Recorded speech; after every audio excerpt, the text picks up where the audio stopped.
Isinailalim sa health assessment ang mga estudyante sa grade 1 sa ilang eskwelahan sa Davao City. Lain doon itong makapagbigay agad ng intervention ng Department of Health para sa mga kabataang may problema sa kalusugan. Live mula sa Davao City, may unang balita si Andy Esteban ng GMA Regional TV. Yandy.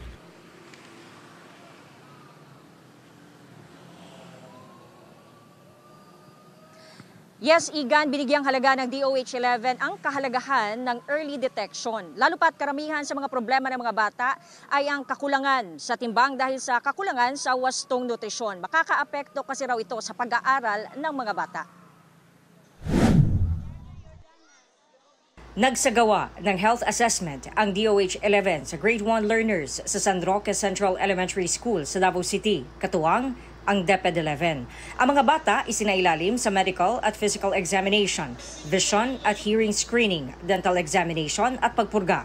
Sa programa, aalamin ang kalusugan ng mga bata para sa mga kakailanganing intervention na gagawin ng DOH para sa kanila. This really of great help to our learners, especially for the grade 1. Because at the early start of the school year, we already know their health status, the physical, the dental, and other matters to be considered in order to have a good foundation, of course, in their education. Binigyang halaga ng DOH-11 ang early detection sa mga bata. Karamihan daw sa mga problema ng mga bata ang kakulangan sa timbang dahil sa kakulangan sa wastong nutrisyon. Makakaapekto raw ito sa pag-aaral ng mga bata. Bakit grade 1? Dahil handa natin sila sa mga darating na mga interventions na ating gagawin. Gusto lang natin na maproteksyonan, gaya nung sabi natin, merong assessment for better development, tutukan ang early detection para bawat bata balusog.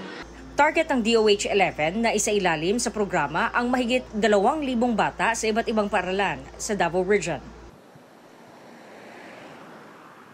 Handa naman ang mga malalaking ospital dito sa Davao Region gaya ng Southern Philippines Medical Center na magbigay ng health services na kakailanganin ng mga bata. Igan. Maraming salamat, Andy Esteban ng GMA Regional TV.